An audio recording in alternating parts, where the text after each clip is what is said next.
Hey, what's up, everybody? BDF 44 coming at you another video. All right, so I don't follow college football or collegiate sports at all. You guys, I don't follow it. So whatever's going on in college football, I am about as unaware as any human being can ever be. I don't know. I'm like talking to a little child when it comes to college football. So you say, who's on the team? Like, that's how bad it is for me. But I did come across the information on Deion Sanders Prime, the great two-way uh, athlete, one of the most popular and charismatic figures the world has ever seen, man. And one of the greatest athletes the world has ever seen, too. Played both baseball and football at a very high level. I think he played in World Series in both of those. I think he made All-Stars in both of those leagues. So it must be understood who we talking about. His prime here. What he did, though, is getting a lot of backlash because he left his black college that he was working for as a head coach, the HBCU, and took a Colorado job that he was rumored to get. And I stumbled upon that information accidentally, listening to something that I was watching that didn't have anything to do with that. But they just happened to mention that he was rumored to have been offered the Colorado job. And I mentioned it on here, but I wasn't reporting it.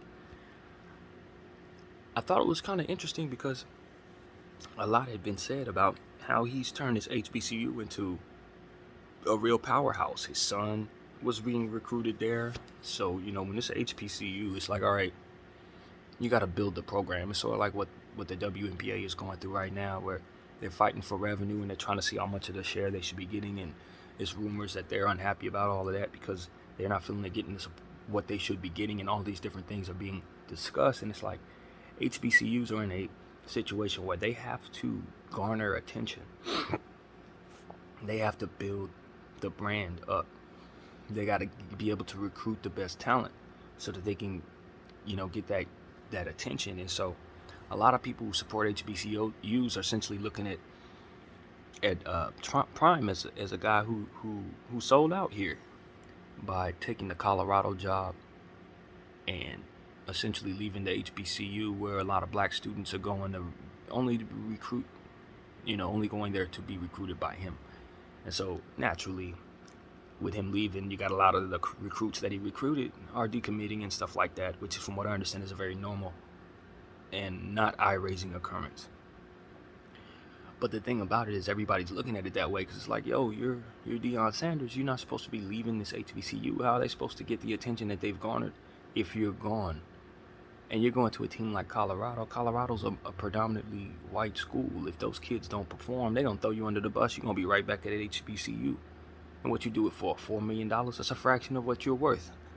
You didn't do that for money. You didn't do that for your family. You have family. You have money. And so that's what a lot of the naysayers are saying to him. And then I also hear people who are saying, yo, he's going to Colorado to lift his situation. Obviously it's time for another opportunity for another great football player, another high profile football player to come into an HBCU situation, or come to the place that he was at, replace him, and carry the torch and keep this thing going. Because which I expect Prime to stay there forever. He ain't gonna be immortal. You guys are gonna have to carry that torch. You're gonna have to continue to build that revenue for those schools and continue to find a way to get the best talent. And so it's one of those situations where I don't think people were pleased with ultimately the way this all panned out, with the rumor coming that he was going to take the job and being offered the job and then actually taking the job, and then proceeding to everything, going as it does when a coach leaves a situation like that. You're pulling revenue. It's just like when Braun leaves Cleveland. Now revenue leaves, the ability to recruit leaves, people who are in place only because you're there leave. It's just a lot of stuff that falls apart, and I don't think that the HBCU may have been ready for that, or the way people are reacting, it appears as if they don't expect that the HBCU was ready for that. So, as far as my opinion, I don't have enough. I don't have enough information to know what a informed and responsible opinion is. You know what I mean? What I can say is it's a tough situation when someone's leaving a situation where they're expected to keep the doors open. It's going to be your draw that ultimately brings everybody to the place. And when you bounce for what seems like a situation that just ain't going to pan out as well as this one has, random for me to say since I don't know nothing about college football, but it's like you're going to Colorado. They're not exactly Alabama. It's not exactly USC, but it is a powerhouse where expectations are going to be lifted, where you're going to be expected to perform. And if you don't, you're going to be thrown under the bus. And I just think a lot of people don't like the fact that Deion signed up for that when he was face of a HBCU that was doing wonderfully and on the rise. I just think people wanted him to sacrifice those financial moments, those financial opportunities, and stay with the HBCU that he was building and all of that. But at some point in time, you got to bounce. There was a big to-do said about how his laptop was stolen there at that school. I don't know too much about that, but that was something I read just now. So that was a reason why he may be ready to just move on and elevate out of a situation like that. And then, of course, he's went through the foot situation, which is a very big deal, because it was such a complicated surgery and such a complicated procedure. It seemed, from what I was looking at, that there might have been some complications with the procedure. And I don't dig in people's pockets, but I know millionaires have big bills, and when big hospital bills come, it could take a hell of a chunk out of your situation. You couple that with what we've been through these last 2 years, the pandemic, it probably did eat away at some of his wealth. It probably did put a little more pressure on him financially than he probably was ready for. And while he probably wasn't broke, when you consider where the money was going forward with the HBCU, and then you consider the type of money that he was about to get right now from Colorado, it probably was a good physical situation for him to add that $4 million or whatever it was from Colorado to his situation right now. You got to consider he's prime, and I'm sure he's made a lot of money in baseball and football, but when you're in HBCU, you ain't getting them type of checks. You ain't getting the ESPN checks. You're not, you know what I mean? It's not the NFL checks, not necessarily coming, so he's getting the HBCU checks. And when you deal with what he's dealt with, I can imagine it took something out of him financially, something big out of him. So I take that into account when I consider a person making a move like this that everybody's mad at him for making. Chances are it has some real financial reasons for that. And as a grown person, you got to consider that when assessing opinions. What was the numbers demands for him? And so that's probably what it comes down to. If you got to turn your back on your people, so to speak, as this looks like he is doing to a lot of people in our community, I don't necessarily see it that way at all. But for those who really do, I think that's the way to look at it. It's like, he just went through something that probably took a lot of money out of his pocket, and I don't know if them HBCUs are going to be able to replace it. But the Colorado job probably will help that a lot. And I just look at that procedure with that foot, and that's what comes to mind. That's exactly what comes to mind. It's like, he just went through something very, very serious, very painful, very strenuous, and he's still dealing with it. So if he's looking to make a big change, I don't doubt that is in mind when he's making that change. I don't doubt that what he went through while being at the HBCU dealing with that probably has something to do with it. So I just, there's certain things that just come from understanding that when you're building a program versus going to a big program, there are certain perks that come with being at the big program. Certain things, certain connections, certain just stuff that just you're not going to be able to get from being at the HBCU, and you're going to be on demand when you bring HBCU up to the level that he brought it to, which means that those big schools are going to come knocking while you're doing well. They may stop knocking if the team don't do well next year. They may stop, you know what I mean? So those opportunities, you got to catch them while they're hot. So maybe it might not be the best timing for, say, our community or maybe the HBCU's timeline, but for him, it's like, Colorado came knocking with $4 million. I don't know that they're going to offer me 4 next year. It might be 2 next year. I don't know if I get a Colorado job. Maybe it won't be a good job like that. Maybe this is the moment. He got an opportunity to get the big job. And mind you this, as we said, if he fails in a big job, it's not like the HBCU won't be right there for him to go back to. I can assure you, nobody at that school is going to say, no, Deion, we don't want you back. That's not how that's going to go. He's going to be able to walk right back in that room at any point. And that's another reason when the other job has a revolving door available to you, and this job has a door that's a once-in-a-lifetime opportunity, of course you go through the once-in-a-lifetime opportunity. It's just better math. Because you know damn well you can go back to the HBCU. can't go back to Colorado. So that's another reason why I think that's a good strategic decision from that point of view. But when you're talking about matters of the people and matters of your community, this is when it gets tricky, and this is where a lot of people run into a wall. Because what makes sense for you may not necessarily look and appear to make sense to the community. And a lot of times, this is what we're learning when we watch the Kanyes, the Kyries, and everything that's gone on over the last six months. A lot of times, those who are giving you those opportunities, they understand how you're going to look to your community, and they have a whole lot of skin in the game and how your community views you. And that's why I've been trying to help people understand. It's like, look, not every opportunity that is given to a black person, it seems, is given to them because they want to give them the best opportunity. Sometimes they want to put them in a position that makes them look worse. Sometimes they want to put them in a position that ostracizes them from their own community. Sometimes they're only doing certain things just to get the community riled up, as if, like a White Lives Matter shirt or something, to press a button. And I don't doubt, with all the stuff that's going on right now, that's something to look at there. When you consider all the stuff that's going on with the black community and how people in the black community are looking at each other in certain ways, with Kanye West, as I said, the Kyrie thing, it's a lot of stuff going on. And then you look at the same publications that are smearing Kanye West, the same publications that we talk about that are always spewing the people behind the curtains' opinions and what it is that they want to stand up for and what it is they want to uphold and all of that. Same publications that are always doing that are the ones that are giving us all the information on Deion Sanders. Same publications. They're the ones letting us know that Deion Sanders is taking a Colorado job and how a bunch of people are unhappy about it in the black community. It's those publications that are letting me know this. And so I always point that out because you know where the information comes from, and you know if it comes from there, it's probably an angle. They're probably trying to get people to react a certain way so that they can have a certain tone within certain settings from which they can control. This is everything. It's everything.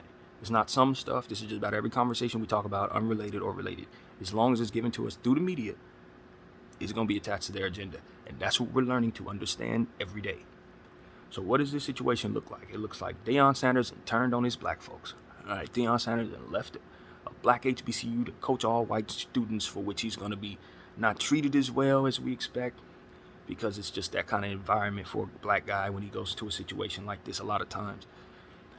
We expect that he's going to lose because the kids ain't going to be as good. They probably ain't going to end up being as passionate about it. It's going to be a bigger school. So they'll have more recruits, but the recruits won't be as gutter, I guess you can say, as passionate or whatever. It's just a bunch of kids, you know what I mean? Regular kids, not HBCU students who are getting it out the mud, so to speak. So it's a different vibe. Maybe the kids won't take to them the same way. Maybe it won't have that good old home feeling, whatever the case may be. The point is it's presented to you that way so that you'll have some resentment for the move. And that, my friends, is not by happenstance. It's not. It ain't as simple as Deion Sanders got a job with Colorado. Congratulations. No, it's Deion Sanders, black coach, leaves black people in the dust as he flees for the white job with the man. Like, that's exactly how they're presenting it. And what ends up happening? We react to that. It's no different than when they paint a picture of a white serial killer and tell us, oh, he's such a harmless guy. He was such a nice guy. It's all about how they paint it. No matter what it is, it's about how they paint it. Because they know you're going to react to the colorful language which they use. So it's like, if they're going to paint the picture to make it look like he's selling out his own people, what exactly is he giving from the situation? They're not going to promote it and say congratulations for getting a job. They're going to say, oh, look at this guy, black guy. Yay, he signed with us. He's over here. And so, as I understand it, no matter what moves are being made with these people, it's going to be smeared to make us feel a certain way about it. Black people, white people, Spanish people, any people, they want you and the way that they've made your people think to react the way that you think when you see certain things. And that's why I want the celebrities. That's why I'm telling everybody to support Young Boy as he's trying to do this stop the violence stuff, even though everybody knows his situation is complicated and it's not that simple. It is that simple when you're being promoted. It is that simple when you realize they're deliberately trying to promote you in the opposite way for a specific reason to rile people up to kill each other. When you realize that that's what they're doing, you wake up and realize that's exactly what they've done with your art and the passion and the things that you love the most. You think you're moving people. You think you're inspiring people. You think you're telling people your truth, and you wake up and realize the people that made you rich are taking your truth and they're using it as poison to the very people they're trying to connect with. That is what young boy is woken up to. That's exactly what he's woken up to. And in the process of that, he understands that he's fighting 150 years because of obvious stuff. And it's like he didn't, you know what I'm saying? That's not the world he was trying to provide the kids that he's trying to connect with. That wasn't why them kids fell in love with his music and his style and all that. They fell in love with him because he was authentic. So now when it's time to be authentic, this is what it looked like. And so that's why I'm like, look, support young boy. Ain't nobody out here stupid. We all know what time it is with him. But at the same time, you got to understand what he's waking up to. You got to understand what he's looking at. And it's the same thing that Deion Sanders is looking at, same thing Kanye West is looking at, same thing that all these guys are looking at. It's those behind the curtain who want to paint and smear and promote them a certain way to get all of us to react and behave a certain way. And that is what it's about. It's about us. It starts with us and it ends with us. And it's about us and it's going to move us. And we need to understand that. It's never about the celebrity. Celebrity is a byproduct of whatever it is that they want the celebrity to do or be about. They're pushing and moving the celebrities around based on their own ambitions. I tell you, what they want to give Deion Sanders an opportunity that he would perceive as better than the one he has. But what does it do? Position him to look worse to the people that matter to him the most. So how is it a real good opportunity? It is not. And that is why he needs to understand that, just like the rest of us need to understand it, because that is how they move. They position themselves perfectly in such a way to where whatever you do wrong is your fault. They're going to use your sins against you. The inertia you use and your desires, your wants, your needs, and your sins are exactly what they use to kick your own butt. It's judo. And when it's time for them to be looked at, it ain't their fault because they've positioned themselves perfectly for it not to be. It's always your fault because it's what you want to get you in trouble. So this is why we got to start disciplining ourselves against this stuff and understand the strategy being used against our people to separate us and ultimately make us lesser in our own eyes. This is how they keep us from asking questions. This is how they keep us from doing all that stuff, by continuing to give us little examples of this. When you got guys like Deion Sanders who are trying to elevate in their own personal world because of their own personal circumstances and what it is they want, and they give them what they want, but they give it to them in such a way to make us look at them like they know good. That's it. That's exactly what's going on here. Deion Sanders is being used, and what he wants is ultimately being given to him as poison, and it's not right because he deserves an opportunity. He's a great coach, great athlete, great guy, but to maneuver in a way that gets you the best of things, you got to understand that it's poisonous. Every time they give you something, it's poisonous. Every time they want to offer you something, it ain't because they want to make you look good. I wish the world worked that way. I wish we looked at everybody for the beauty in our hearts and the things that we provide and just say, yo, he's good, he's dope, but racism is real. And it's indoctrinating a lot of people's spirit, and they will move people because of it. They will move people because of it. They want you to see us a certain way, and they want to be able to treat us a certain way. They want to look at people a certain way so everything can stay in place. So we must be pro-black. And there must be people who turn on that pro-blackness at random. And we must rally against them at all costs, even if it ain't what's actually going on.